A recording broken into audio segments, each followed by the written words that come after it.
పోరాట సమితి, జిల్లాలి మాది రిజర్వేషన్ పోరాట సమితి, జిల్లాలి గౌరవ ఉసురుపాటి బ్రహ్మమాని గారి నాయకత్వం. ఒక్క నిమిషం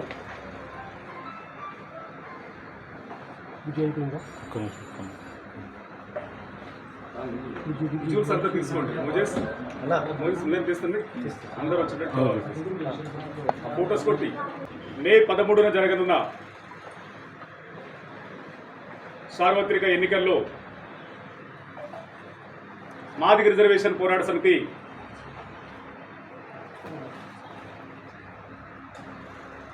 వైసీపీ పార్టీకి సంపూర్ణ మద్దతుని తెలియజేస్తుందని ఈ సందర్భంగా తెలియజేస్తా ఉన్నాం. జగన్మోహన్ రెడ్డి గారి గెలుపు పేద వర్గాల గెలుపుగా ఈ రాష్ట్రంలో ఉండబడినటువంటి మాదిగా మాల సామాజిక వర్గాలే కాకుండా అన్ని అణగారిన వర్గాల ప్రజలు ఆలోచించాలని, పేదల పక్షపాతిగా అనేక సంక్షేమ పథకాలను ఈ దేశానికి ఈ రాష్ట్రానికి ఆదర్శవంతంగా అమలు చేసినటువంటి ముఖ్యమంత్రిగా జగన్మోహన్ రెడ్డి గారు అధికారంలోకి వస్తేనే పేద వర్గాల ప్రజలకు మరింత మేలు జరగడానికి అవకాశం ఉంటుందని చెప్పని తెలియజేసుకుంటూ, జగన్మోహన్ రెడ్డి గారిని గెలిపించడం కోసం మాదిగ రిజర్వేషన్ పోరాట సమితి రాష్ట్ర వ్యాప్తంగా మా వంతు పాత్రని, మా వంతు ప్రయత్నాన్ని చేస్తున్నామని, అదేవిధంగా ఒంగోలు శాసనసభ్యులు గౌరవనీయులు అన్న బాలినేని శ్రీనివాసరెడ్డి గారిని కూడా అత్యధిక మెజారిటీతో గెలిపించాలని ఈ నియోజకవర్గంలో ఉండబడినటువంటి పేద వర్గాల ప్రజలందరూ కూడా సవినీయంగా విజ్ఞప్తి చేస్తా ఉన్నాం. బాలినేని శ్రీనివాసరెడ్డి గారు మంచితనానికి, మానవత్వానికి, నిజాయితీకి నిలువెత్తు రూపం ఎవరన్నా ఉన్నారంటే అది బాలినేని శ్రీనివాసరెడ్డి గారు. ఆ విషయం ఈ రాష్ట్రంలో ఉండబడినటువంటి ప్రజలందరితో పాటు ప్రత్యేకంగా ఒంగోలు నియోజకవర్గంలో ఉండబడినటువంటి ఏ గడపనడిగినా, ఎవరిని అడిగినా కూడా వాళ్ళందరూ చెప్పే మాట వాసన్న అని గౌరవంగా పిలిచేటువంటి గొప్ప మనసున్న వ్యక్తి వాసన్నని గెలిపించుకోవాల్సిన బాధ్యత ఉందని కూడా ఈ సందర్భంగా తెలియజేసుకుంటూ ఆయన గెలుపు కోసం కూడా మా వంతు ప్రయత్నం చేస్తాం. అదేవిధంగా పాత్రికేయ పెద్దలుగా మీరు మమ్మల్ని అడిగితే ఎందుకు మేము వైసీపీకి మద్దతు ఇచ్చామో, ఎందుకు ఎన్డీఏ కూటమిని వ్యతిరేకిస్తున్నామో మీ దృష్టికి నేను తీసుకొస్తాను. ఈరోజు మాదిగ రిజర్వేషన్ పోరాట సమితి ఎస్సీ రిజర్వేషన్లను ఏబిసిడీలుగా వర్గీకరించాలని గత 30 ఏళ్లుగా పోరాటం చేస్తున్న విషయం మీ అందరికీ తెలిసిందే. 30 ఏళ్ల పోరాటం ఒకవైపు అనుకుంటే, ఈ 30 ఏళ్ల పోరాటంలో ఈరోజు కేంద్రంలో అధికారంలో ఉండబడినటువంటి భారతీయ జనతా పార్టీ తాము అధికారంలోకి వస్తే 100 రోజుల్లోనే వర్గీకరణ చేస్తామని అధికారంలోకి వచ్చి 10 ఏళ్లు గడుస్తున్న వర్గీకరణ అంశం అనేటువంటి ఊసే ఎత్తకుండా మాదిగలను నిట్ట నిలువున మోసం చేసినటువంటి పార్టీ ప్రభుత్వం ఏదన్నా ఉందనుకుంటే అది భారతీయ జనతా పార్టీ కేంద్ర ప్రభుత్వం అన్న విషయాన్ని కూడా మీరు స్పష్టంగా తెలియజేస్తాం. కేంద్ర ప్రభుత్వం ఈ దేశంలో అనేక బిల్లులను ప్రవేశపెట్టుకుంది, కానీ మా వర్గీకరణ బిల్లును మాత్రం ప్రవేశపెట్టకుండా సుప్రీంకోర్టుకు తోసేసి చేతులు దులుపుకొని మాదిగలను నమ్మించి నట్టేట ముంచినట్టుగా కనపడతా ఉంది. కానీ అనేక సార్లు బీజేపీ పెద్దలు మా సభలకు వచ్చి వర్గీకరణ కట్టుబడున్నామని చెప్పిన మాటను కూడా గాలి మూటలుగా మార్చి ఈ రోజు వర్గీకరణ సమస్యను పక్కకు పెట్టినటువంటి భారతీయ జనతా పార్టీ మోసం చేసిన మాదిగలను నమ్మిన మేము భారతీయ జనతా పార్టీని వ్యతిరేకిస్తున్నాం. అంతేకాకుండా భారతీయ జనతా పార్టీ మోసం చేసిందని చెప్పని మేము చెప్పడంతో పాటు ఒకనాడు ఈరోజు ఏ ఎన్డీఏ కూటమికి మద్దతు ఇచ్చి భారతీయ జనతా పార్టీ గెలుపు నా లక్ష్యమని, తెలుగుదేశం గెలుపు చంద్రబాబు గెలుపే మాదిగల గెలుపని ప్రచారం చేస్తున్న మందకృష్ణ మాదిగ గారి మాటల్ని ఈ రాష్ట్రంలో ఉండబడినటువంటి మాదిగా అణగారిన వర్గాల ప్రజలు నమ్మొద్దు అని చెప్పిన సందర్భంగా మేము తెలియజేస్తా ఉన్నాం. దానికి కారణం ఏంటంటే ఇదే మందకృష్ణ బీజేపీనే నంబర్ 1 దోషి, ఎస్సీ వర్గీకరణ విషయంలో మాదిగలను మోసం చేసింది బీజేపీనే నంబర్ 1 దోషి అని చెప్పని మాట్లాడిన విషయం గుర్తు చేస్తా ఉన్నాం. అంతేకాకుండా ఎస్సీ రిజర్వేషన్ల వర్గీకరణపై ఇక కేంద్రంతో యుద్ధమే అని చెప్పి మాట్లాడిన విషయాన్ని మేము గుర్తు చేస్తా ఉన్నాం. ఎస్సీ రిజర్వేషన్ల వర్గీకరణ ఉద్యమంపై ఇక కేంద్రంపై యుద్ధమే అని చెప్పని ఆయన మాట్లాడిన విషయాన్ని మీకు గుర్తు చేస్తా ఉన్నాం. అంతేకాకుండా మోడీ ప్రభుత్వం మీదే ఉమ్మడి పోరు ఉంటుందని చెప్పని మాట్లాడిన విషయాన్ని మేము గుర్తు చేస్తా ఉన్నాం. వీటితో పాటు అసలు ప్రధానమంత్రి నరేంద్ర మోడీ దళిత వ్యతిరేకి అని చెప్పని మాట్లాడి ప్రధాని దళిత వ్యతిరేకి అని చెప్పని మాట్లాడిన విషయాన్ని మేము గుర్తు చేస్తా ఉన్నాం. వీటన్నిటితో పాటు నరేంద్ర మోడీ గారు పెరడ్ గ్రౌండ్లో మీటింగ్ పెడితే ఆ పెరడ్ గ్రౌండ్ మీటింగ్ ఎంఆర్పిఎస్ కార్యకర్తలు నిలదీస్తే ఆ నిలదించేటప్పుడు కిషోర్ అనే తమ్ముడు తలబగల కొడితే ఆ తలబగల కొట్టినటువంటి తమ్ముడిని పక్కన పెట్టుకొని భారతీయ జనతా పార్టీ సమాధానం చెప్పాల్సి వస్తుంది, పల్లెలకు వస్తే పరిగెత్తించి కొడతాం, ప్రతీకారం తీర్చుకుంటామని చెప్పినటువంటి మందకృష్ణ ఈ రోజు ఎందుకు మళ్ళీ భారతీయ జనతా పార్టీ ఎన్డీఏ కూటమికి మద్దతు ఇస్తున్నాడో రాష్ట్ర ప్రజలు అర్థం చేసుకోవాల్సిందిగా కోరుతా ఉన్నాం. అంతేకాకుండా భారతీయ జనతా పార్టీ వాస్తవానికి మేము ఈరోజు ఈ సమావేశాన్ని మా అన్న గౌరవనీయులు బాలినేని శ్రీనివాసరెడ్డి గారి ఆఫీసులో మేము పెట్టుకోవడానికి అవకాశం ఉంది. సోదరులు అన్నగారి కుమారుడు ప్రణీత్ రెడ్డి గారు కూడా ఈ కార్యక్రమానికి హాజరయ్యారు. మేము ఆఫీసులో పెట్టుకోవడానికి అవకాశం ఉంది. కానీ ఉద్యమకారులుగా మా ఉండబడినటువంటి హక్కుని లేదా మాకు ఉండబడినటువంటి స్వేచ్ఛని మేము ప్రకటించే దగ్గర మేము విలేకరుల సమావేశం నిర్వహించుకున్నారు. విలేకరుల సమావేశంలో మేము మద్దతు ఇస్తున్నామని చెప్పడం, మా గండగా నిలబడమని కోరడం ఓకే, కానీ పార్టీ ఆఫీసుల్లోకి వెళ్ళి మాట్లాడటం అంటే భారతీయ జనతా పార్టీ తోటి ఎంత ములాఖాత్ అయ్యాడో మందకృష్ణని అర్థం చేసుకోవాల్సిందిగా ఈ రాష్ట్రంలో ఉండబడినటువంటి మాదిగ అనగారిన వర్గాల ప్రజలకు విజ్ఞప్తి చేస్తున్నాం. అంతేకాకుండా భారతీయ జనతా పార్టీ 10 ఏళ్ల కాలం తర్వాత మళ్ళా తాము అధికారంలోకి వస్తే భారత రాజ్యాంగాన్ని మార్చేస్తామని చెప్తున్నారు. కర్ణాటక రాష్ట్రానికి సంబంధించినటువంటి ఎంపీ అనంత యజ్ఞ అని ఆయన 400 సీట్లు మాకు వస్తే మేము భారత రాజ్యాంగాన్ని మారుస్తాం, భారత రాజ్యాంగంలో లౌకికవాదం అనే పదాన్ని ఎత్తేస్తామని చెప్పని మాట్లాడిన సందర్భాలు విజువల్స్ కూడా మా దగ్గర ఉన్నాయి, మీకు చూపించడానికి కూడా మేము సిద్ధం. అంతేకాకుండా నరేంద్ర మోడీ గారు కూడా రిజర్వేషన్ల అంశం మీద తన వ్యతిరేకతను చాటిన విషయాన్ని కూడా మీ దృష్టికి తీసుకురావడానికి కూడా మేము సిద్ధంగా ఉన్నాం.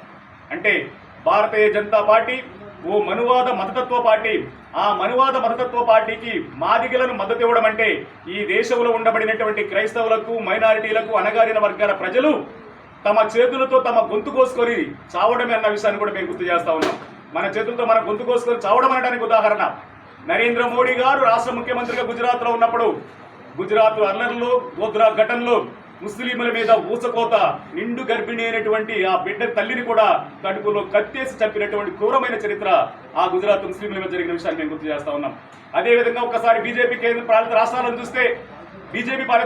చూస్తే మొత్తం కూడా దళితులు, అక్కడ ఉండబడినటువంటి గిరిజనులు, వాళ్ళ బతుకులు ఏ విధంగా ఉన్నాయో, వాళ్ళు ఎంత అట్టరానితనాన్ని అస్పృశ్యతను అక్కడ అనుభవిస్తున్నారో స్పష్టంగా అర్థమవుతుంది. అంతేకాకుండా నిన్నగాక మొన్న బీజేపీ పాలిత రాష్ట్రమైనటువంటి మణిపూర్లో క్రైస్తవుల మీద అత్యంత ఘోరంగా దాడి చేసి 2000 పైచిలకు చర్చిలను కూలగొట్టి అక్కడ నా అక్కల చెల్లెలని నగ్నంగా నడి రోడ్డు మీద ఊరేగించిన చరిత్ర ఈ భారతీయ జనతా పార్టీకి ఉందన్న విషయాన్ని కూడా ఈ రాష్ట్రంలో ఉండబడినటువంటి నా ముస్లిం సోదరులు, నా క్రైస్తవ సోదరులు అర్థం చేసుకోవాల్సిందిగా కోరుతా ఉన్నాం. అంతేకాకుండా వాళ్ళ అధికారంలోకి వస్తే ఉత్తర భారతదేశంలో ఉండబడిన సంస్కృతి దక్షిణ భారతదేశంలోకి రావడానికి మరొక అవకాశం ఉంది. ఆ అవకాశం అంటానికి ఉదాహరణే ఉమ్మడి రాష్ట్రమైన హైదరాబాద్ పక్కనే ఉండబడినటువంటి రంగారెడ్డి జిల్లా జొన్నాడలో కూడా ముస్లింలు క్రైస్తవ చర్చిల నిర్మాణం జరిగితే చర్చిలు నిర్మాణం చేస్తున్నారని చెప్పి జై శ్రీరామ్ అనుకుంటూ పోయి చర్చిలను కూలగొట్టిన చరిత్ర కూడా దక్షిణ భారతదేశానికి వచ్చిందంటే ఉత్తర భారతదేశ సంస్కృతి దక్షిణ భారతానికి వస్తుంది, అది మన తెలుగుగడ్డ మీదకి వస్తుంది. అది తేవడానికి గుర్తుపెట్టుకోండి నా క్రైస్తవ సోదరులారా, ముస్లిం సోదరులారా, మాల అనగారిన వర్గాల సోదరులారా. దానికి కారణం మందకృష్ణ మాదిగ అన్న విషయాన్ని కూడా మీరు మర్చిపోవద్దని కోరుతా ఉన్నాం. దక్షిణాది రాష్ట్రంలో బ్రాహ్మణుడికి లక్ష్మణుడిగా ఉంటానని చెప్పని లక్ష్మణుడికి భార్యని కానీ నిద్రావస్థలోకి నెట్టి 14 సంవత్సరాలు వనవాసం చేసినట్టు అన్నంతో మాదిగ జాతిని మొత్తాన్ని అణగారిన వర్గాన్ని మొత్తం కూడా నిద్రావస్థలోకి నెట్టి మాదిగల తన పబ్బం గడుపుకోవడానికి భారతీయ జనతా పార్టీకి తాకట్టు పెట్టడానికి కుమ్ము గడని సిద్ధపడుతున్న విషయాన్ని కూడా గమనించి తిప్పికొట్టాల్సిందిగా కోరుతా ఉన్నాం. ఇకపోతే ఈ రాష్ట్రంలో చంద్రబాబు నాయుడు మోసానికి బ్రాండ్ అంబాసిడర్ ఎవరన్నా ఉన్నారంటే అది చంద్రబాబు నాయుడు. మోసం చేయడం ఎవరి దగ్గర నుంచి నేర్చుకోవచ్చు అంటే అది చంద్రబాబు నాయుడు. ఆ మాట మనం అనడం కంటే ఆయన ఏప్రిల్ మాసం 20వ తారీఖు అంటే ఏప్రిల్ నెల అంటే 4/20 అంటే 20వ తారీఖు అంటే 4/20 కలిస్తే 420 అంటది. అంటే ఆయన పుట్టినటువంటి ఆ పుట్టుకలోనే 420 ఉంది. మోసం అనేది జన్మతా చంద్రబాబుకి వచ్చిందన్న విషయాన్ని కూడా మర్చిపోతాను కోరుతా ఉన్నాం.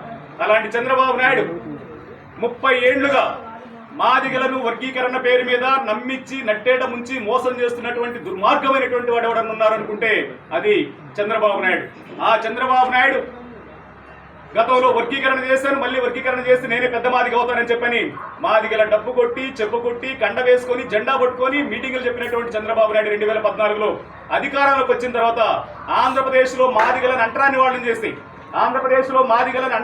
చేసి అమరావతిలో మీటింగ్ పెట్టుకోవడానికి కూడా అవకాశం ఇవ్వకుండా ఆయన తిప్పి కొట్టి అనేక సార్లు ఎంఆర్పిఎస్ నాయకుల మీద కార్యకర్తల మీద కేసులు పెట్టి జైలుకి వెళ్ళినట్టు పంపిన చరిత్ర కూడా ఉంది.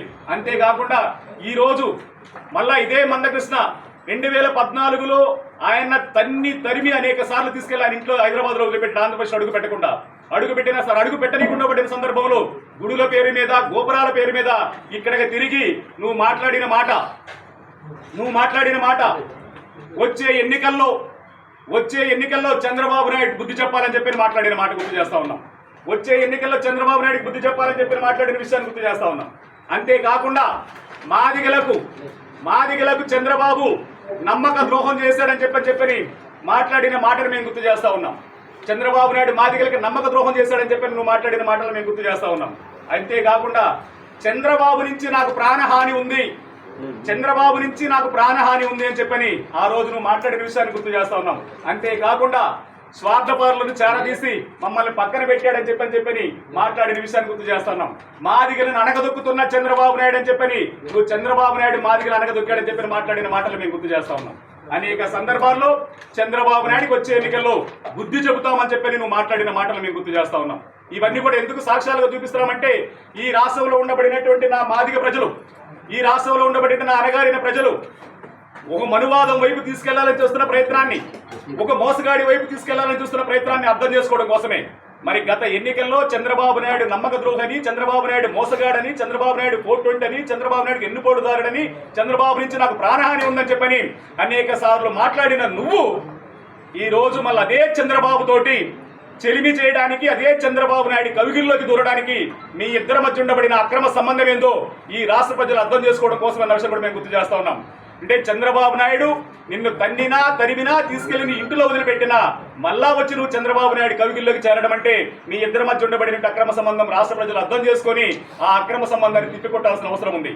అదే విధంగా ఈరోజు మేము కూడా ఒక మనువాదం 100 రోజులని వర్గీకరణ చేస్తామని చేయకుండా మోసం చేసిన మనువాదం వైపా బాబాసాహెబ్ అంబేద్కర్ ఏ మనుధర్మ శాస్త్రాన్ని తగలబెట్టాడో ఆ మనుధర్మ శాస్త్రాన్ని తగలబెట్టినటువంటి అంబేద్కర్ వైపు నిలబడాలా, లేదు మనుధర్మాన్ని భుజాన్ని ఎత్తుకొని ఆ మనువాద విషకవిలోకి తీసుకెళ్లాలని చూస్తున్నటువంటి నాయకుడు మాటలు నమ్మిపోవాలనేది రాష్ట్ర ప్రజలు అర్థం చేసుకోవాల్సిందిగా కోరుతా ఉన్నాం.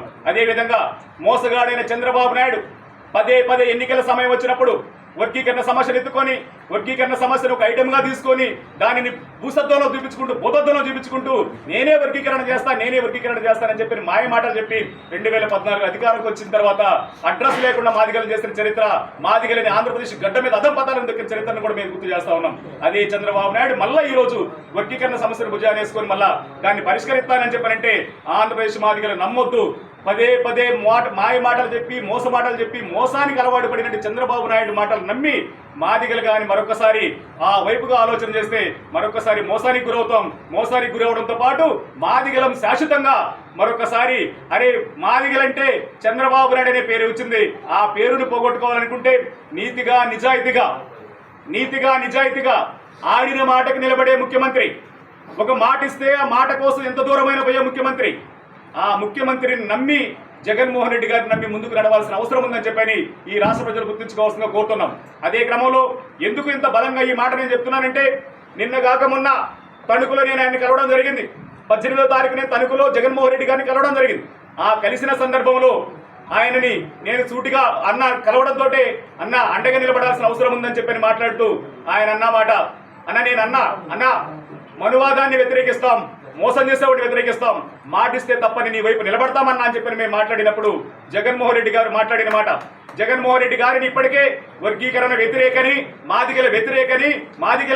మాదిగలంటే ఆయనకి ఇష్టం లేదని, మొత్తం మాల సోదర వర్గం అంటే ఇష్టం అనే పేరు మీద ఒక సోదర షోకాడు దళారి నాయకత్వం జగన్మోహన్ రెడ్డి గారి మీద ప్రచారం చేస్తా ఉంది. దానిని మేము తీవ్రంగా ఖండిస్తా ఉన్నాం, తిప్పికొడతా ఉన్నాం. దానికి కారణం నిన్న జగన్మోహన్ రెడ్డి గారు మాట్లాడు అన్నా నేను చంద్రబాబులాగా 2 మాటలు మాట్లాడను, చంద్రబాబులాగా అబద్ధాలు మాట్లాడను, చంద్రబాబులాగా మోసం చేయను, నేను మాటిస్తే మాట కట్టుబడి ఉంటా, మాటిచ్చిన తర్వాత మాట తప్పే ప్రయత్నం నేను చేయనని చెప్తూ అన్నా ఎస్సీ వర్గీకరణ విషయం రాష్ట్రాల చేతుల్లో లేదు, మా చేతుల్లో లేదు.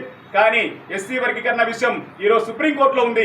సుప్రీంకోర్టు నిర్ణయం తీసుకుంటే ఆ నిర్ణయానికి అనుగుణంగా మా రాష్ట్ర ప్రభుత్వం తమ ప్రయత్నం చేస్తామన్నా, అలా కాకుండా మాయ మాటలు చెప్పి మోస మాటలు చెప్పి చంద్రబాబు నాయుడు లాగా ఎన్నికలప్పుడు ఒక మాట చెప్పి ఎన్నికలు అయిపోయిన తర్వాత ఒక మాట చెప్పే మిత్రం నేను చేయను.